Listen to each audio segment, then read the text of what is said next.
Hello everyone, welcome to my channel. और आज हम बात करने वाले हैं movie Miss Peregrine's Home for Peculiar Children. ये मूवी है कुछ खास अनोखी ताकतें लिए बच्चों के साथ जो कि रहते थे। एक टाइम लुक में ये मूवी लिए हुए है खूब सारा adventure, time travel, magic, thrill, इसी के साथ आपके एंटरटेनमेंट का पूरा जिम्मा लेती है।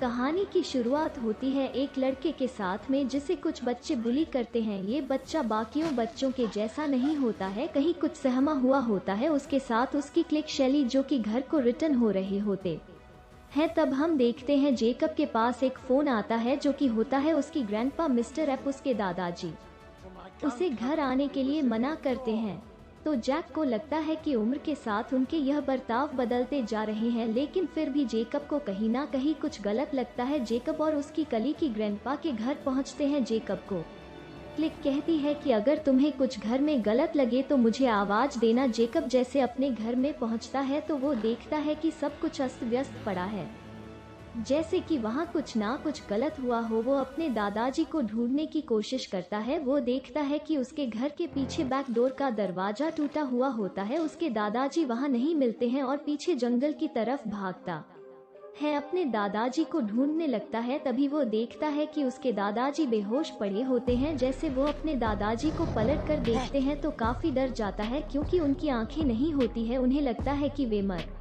चुके हैं, इसलिए जेकब हेल्प के लिए कॉल करता है। उसी दौरान उसके दादाजी उठते हैं और जेकब का हाथ पकड़ लेते हैं। वहीं कुछ इम्पोर्टेंट बात बताते हैं। वो कहते हैं कि तुम मुझ पर विश्वास करो, तुम्हें उस टाइम लुक जो कि 3 सितंबर 1943 का हुआ है उस आयरलैंड पर जाना होगा। वहाँ तुम्हें एक पक्षी मिलेगी जो तुम्हें हर चीज बता देगी। उस समय यह बात समझ नहीं पाता है और जैसे ही वह सामने देखता है वहाँ एक बड़ा सा दानव उसके ऊपर हमला करने के लिए आता है और वो जोर से अपने कली को आवाज देता है। उसकी कली पीछे मुड़कर बंदूक चलाने लगती है, लेकिन उसके कली को वहाँ कुछ भी नहीं दिखाई देता। लेकिन जेकब उसे देख पाता है। उसके दादाजी की मौत हुआ सदमा उसे काफी परेशान करता है, इसी कारण उसे एक साइकाइट्रिस्ट के पास जाना पड़ता है। वो अपने साइकाइट्रिस्ट को हर चीज बताता है कि कैसे उसके दादाजी उसे मॉन्स्टर्स की कहानियां सुनाया करते थे, अनोखी बच्चों की कहानियां सुनाया करते थे जिनके पास होती थी कई पावर्स, जिस पर बिलीव करना एक अंधविश्वास हो सकता है। उसके दादाजी उसे लिटिल लायन बुलाया करते थे, इसी के साथ उसे वो हजारों कहानियां सुनाया करते थे जो उन्होंने अपने टाइम में जी थी। वो बताते थे कि कैसे एक आयरलैंड हुआ करता था जहां काफी बच्चे रहा करते थे, जहां मॉन्स्टर्स भी हुआ करते थे। जेकब छोटा होने के कारण यह सब कहानियां रियल मानने लगता था और कहीं ना कहीं वो अपने इस कहानी को शेयर करना चाहता था। वो अपने स्कूल में जो अपने क्लास में इसके साथ में ये कहानी शेयर करता है तो सभी उस पर हंसने लगते थे, क्योंकि यह सब केवल किताबी कहानियां होती थी। जेकब की उम्र के साथ में वो अपने दादाजी पर से विश्वास खोने लगता है, क्योंकि अब उसे यह चीजें रियल नहीं लगती है कि दादाजी उसे विश्वास दिलाते हैं कि नहीं बेटा, मैं तुम्हें कभी भी झूठ नहीं बोलूंगा, यह सारी चीजें सच है। जेकब और उसके फादर के बीच में कुछ दूरियां होती। जेकब के फादर अपने बच्चे से उतने अटैच नहीं होते हैं, इसलिए जेकब अपने ग्रैंडफादर के पास ज्यादा होता है और उन्हीं के साथ रहता है। दादाजी की मौत के बाद में अब वो अपने पेरेंट्स के साथ में शिफ्ट होने वाला होता है। जब उनके घर पर जाता है कुछ हाउस वार्मिंग पार्टी में एक लेडी जैक को ग्रैंडपा की बुक गिफ्ट करती है। जेकब जब उस बुक को खोलता है तो उसमें होता है एक पोस्ट कार्ड जो कि होता है कुछ 2 साल पहले का, जिसे लिखा होता है मिस पेरेग्रिन ने। उस लेटर में लिखा होता है कि हम सब यहाँ बहुत ठीक है और आप कैसे हैं, मुझे और बच्चों को आपकी बहुत याद आती है। जेकब उसे देखकर बहुत चौंक जाता है, क्योंकि बाकी लोगों की जानकारी से जेकब उन कहानियों पर कभी विश्वास नहीं करता है। इस पोस्ट को देखने के बाद में काफी शॉक हो जाता है, क्योंकि उसे पहले लगता था कि यह सब चीजें नकली है और फाइनली उसे पता चलता है कि ये केवल 2 साल पहले का है। तो शायद हो सकता है कि वो बच्चे और मैं इस पेरेग्रिन जो कि मेरे दादाजी की कहानियों में है, यह सब रियल है। वहीं उसकी साइकाइट्रिस्ट उसकी पेरेंट्स को और जेकब को उसे कहीं बाहर ले जाने का एडवाइस देते हैं। उसके पेरेंट्स साइकाइट्रिस्ट के कहने पर जेकब के लिए मान जाते हैं। जेकब भी वहां जाने के लिए काफी एक्साइटेड होता है, क्योंकि उसे भी जानना होता है कि उसके ग्रैंडपा आखिर उसके लिए क्या कहना चाहते थे, और वो जाते समय भी उन्होंने कुछ बताया था। फाइनली जेकब अपने पेरेंट्स को इस आयरलैंड पर जाने के लिए मना ही लेते हैं। जेकब के फादर एक आथर होते हैं जो कि पक्षियों पर बुक लिखा करते थे, तो उनके लिए वो जगह जाना इतना भी बेकार नहीं रहेगा। वो आयरलैंड कुछ खास बड़ा तो नहीं होता है, लेकिन वहाँ होटल होता है जहाँ वह ठहर सकते थे। जेकब के फादर और जेकब उस होटल में जाते हैं।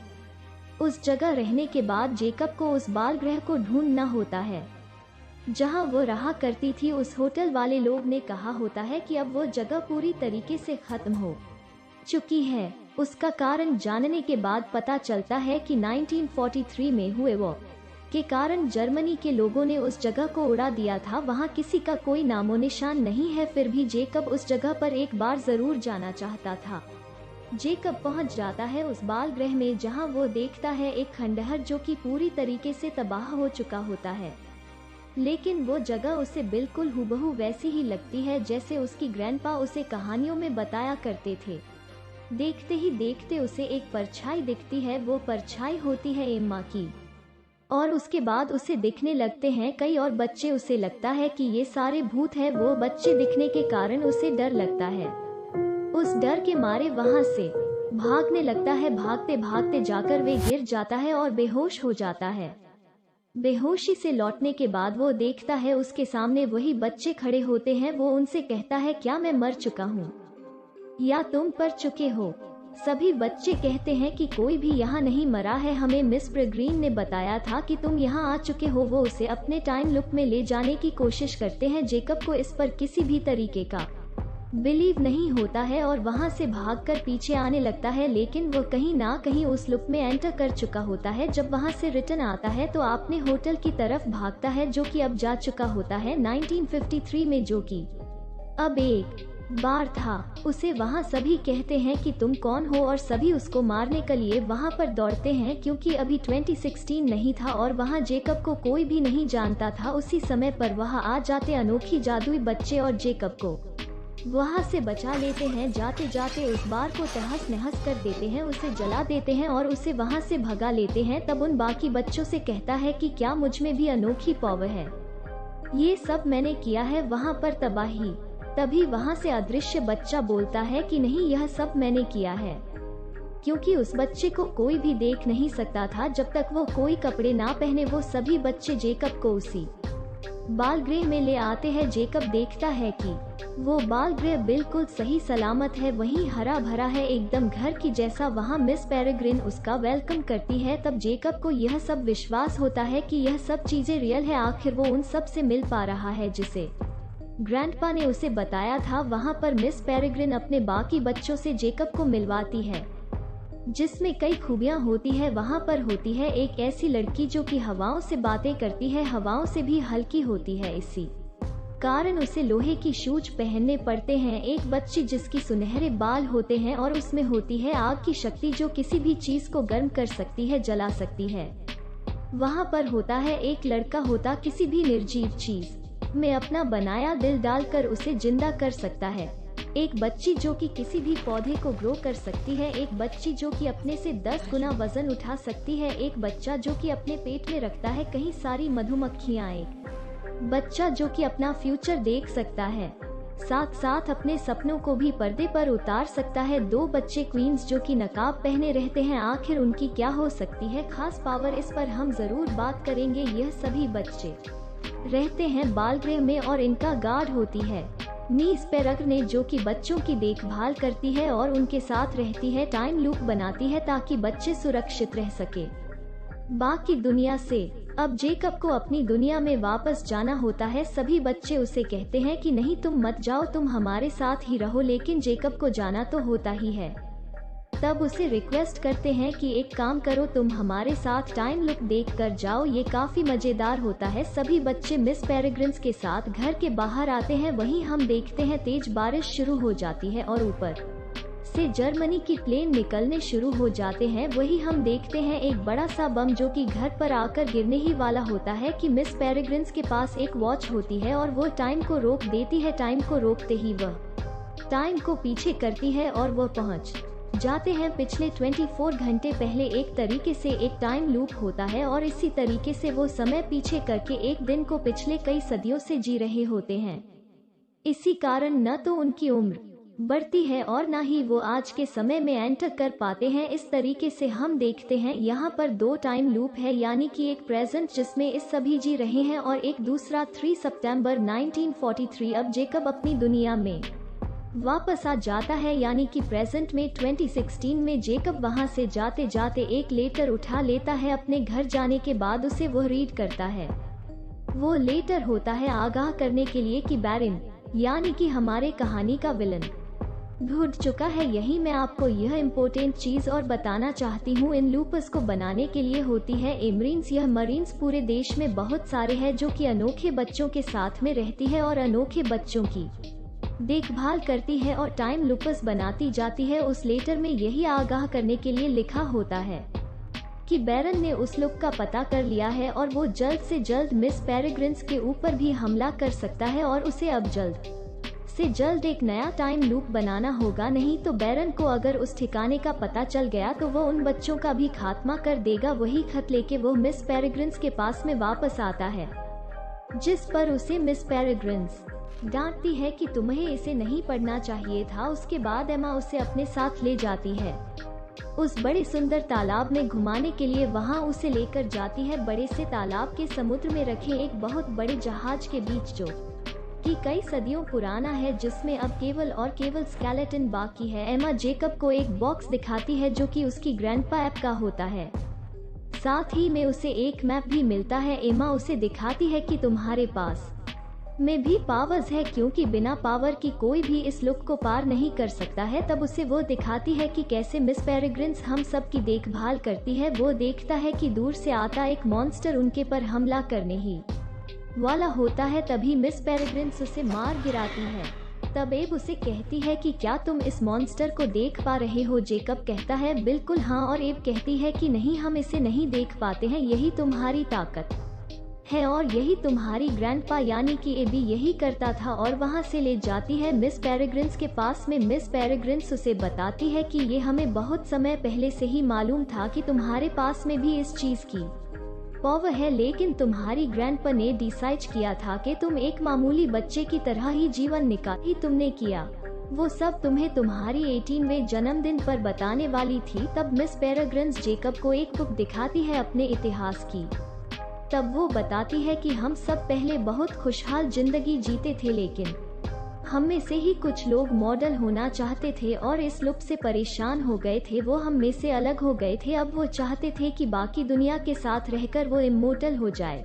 इसलिए उन्होंने किया एक प्रयोग जिसमें वह अमीरीन की शक्तियां लेके खुद को हमेशा हमेशा के लिए जीवन दे सकते हैं। लेकिन बैरन और उसके साथियों द्वारा किया गया यह प्रयोग बिल्कुल उल्टा पड़ गया। बैरन और उसके सभी साथी बन गए एक मॉन्स्टर, जो कि है अब एक अदृश्य मॉन्स्टर्स जिन्हें कोई भी नहीं देख सकता था।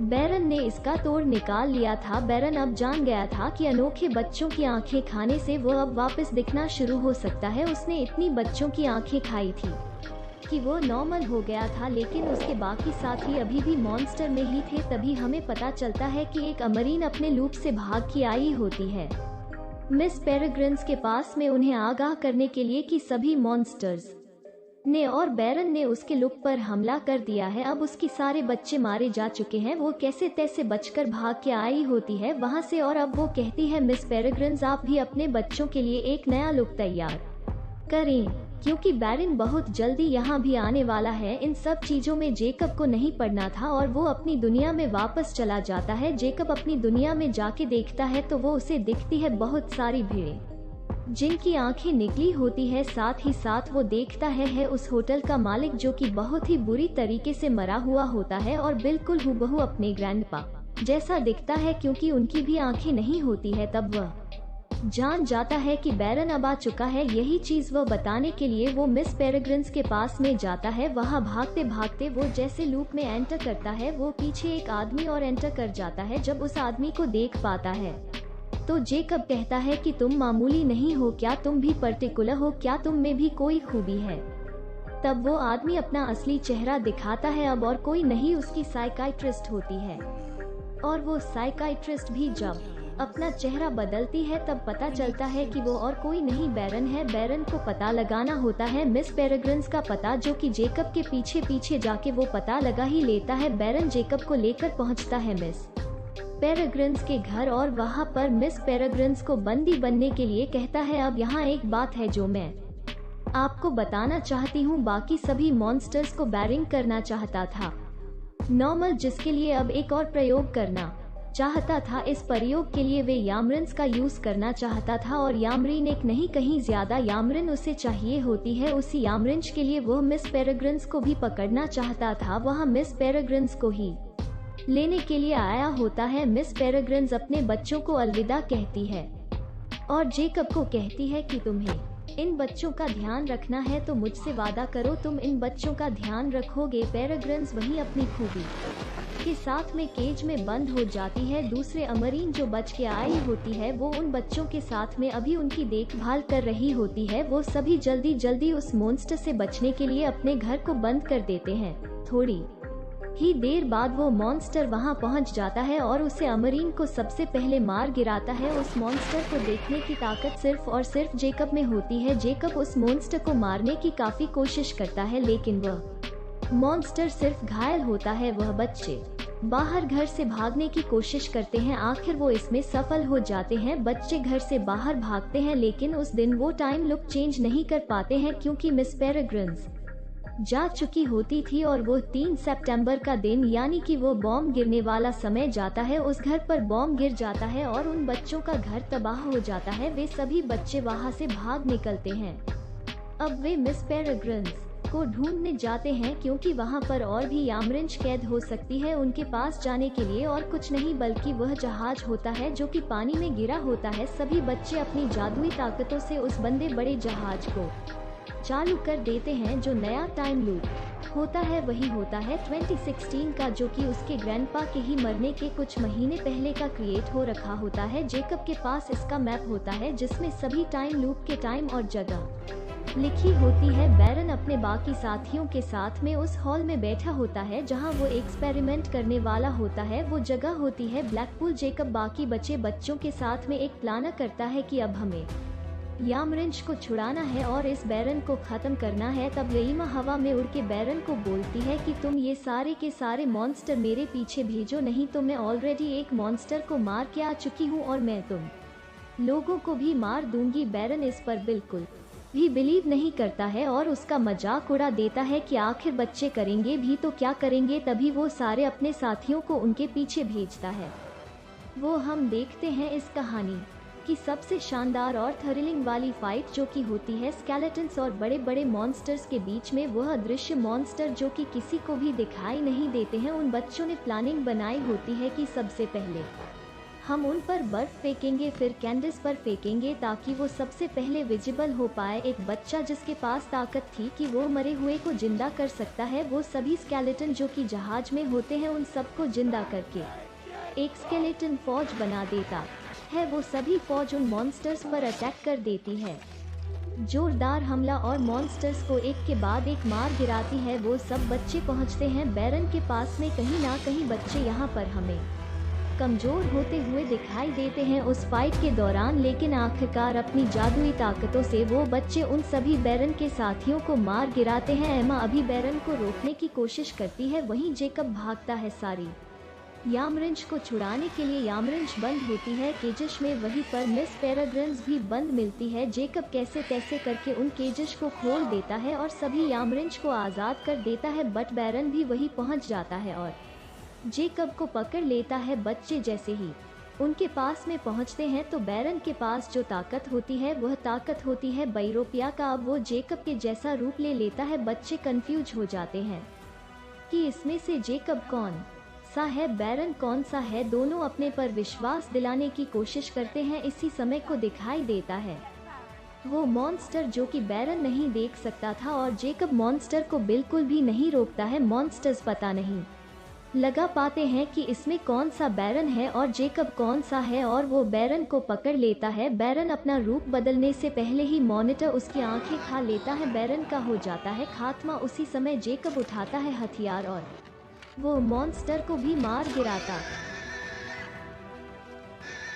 तरीके से एक एक करके सारे मॉन्स्टर्स खत्म हो चुके होते हैं। अब बच्चों को वापस अपने 1943 के लूप में जाना होता है, क्योंकि अभी वो 2016 के रूप में अगर वो यहाँ रह गए तो एक ही सेकंड में अपनी उम्र तब्दील कर देंगे और शायद वो मर भी सकते हैं। जेकब को उन्हें अलविदा कहना पड़ता है। एमा उसे कहती है कि नहीं, तुम यहीं रुको, यहाँ तुम्हारी ज्यादा जरूरत है, और उसे अलविदा कह के चली जाती है। जेकब रुका होता है 2016 में और सभी बच्चे चले जाते हैं 1953 में, क्योंकि अब उन्हें एक नए लूप की जरूरत होती है। जेकब अब उस समय होता है जहां वो कुछ महीने पहले अपनी ग्रैंडपा की मौत से पहले पहुंच चुका होता है। वो भागता है अपनी ग्रैंडपा के पास में, उनसे मिलता है और काफी खुश होता है और उन्हें वो सारी चीजें बताता है जो उसने अभी तक देखी थी। ग्रैंडपा उसे बोलते हैं कि तुम्हें यहाँ नहीं होना चाहिए था, तुम्हें उसके पास जरूर जाना चाहिए, वो तुम्हारा वेट कर रहे होगी, यानी कि एम्मा। ग्रैंडपा जेकब को देते हैं पुराने समय की डॉलर्स जो कि उसके काम आने वाले हैं, क्योंकि उसे 1943 में जाने के लिए कई लूप से होके जाने की जरूरत पड़ेगी। जेकब के पास अपने ग्रैंडपा का मैप होता है। अब वो कई तरीके से टाइम ट्रेवल करता है, लेकिन उसे और टाइम ट्रेवल करने लिए 1 साल तक रुकना भी पड़ता है। उसके बाद होता है वो नेवी में भर्ती, तब जाके 1943 के एक लूप में पहुंच पाता है, उसी दिन जिस दिन एम्मा वहां से विजिट कर रही होती है। फाइनली जेकब एम्मा से मिल पाता है उसी वोट पर जहां से वे सारे बच्चे अपने नए लूप जा रहे होते हैं। हमें वहां देखती है मिस पेरेग्रिन्स, जो कि वापस अपने बच्चों के पास जाना चाहती है, उन्हें सुरक्षित रखने के लिए हमेशा हमेशा के लिए। यही हमारी कहानी होती है। इस कहानी में कई इफेक्ट्स और भी थी, जैसे कि वो छोटे बच्चे जो कि हमेशा नकाब में रहते थे, उनकी पावर से यह थी कि अगर वो किसी को भी देख ले तो वो पत्थर में तब्दील हो जाते थे। यहाँ पर कई और छोटी छोटी चीजें हैं जो कि रह गई है। यह सभी चीजें नोबल में काफी अच्छी तरीके से डिस्क्राइब है। तो कैसी लगी है आप लोगों को यह कहानी? जोखिम भरी थी पूरे के पूरे टाइम ट्रेवल से और जादुई बच्चों से। आप मुझे जरूर बताइएगा कमेंट सेक्शन में। अगर आप लोगों को यह वीडियो पसंद आया है तो जरूर उसे लाइक और मेरे चैनल को सब्सक्राइब करिएगा। Thanks so much for watching this video. मिलते हैं अगले वीडियो में।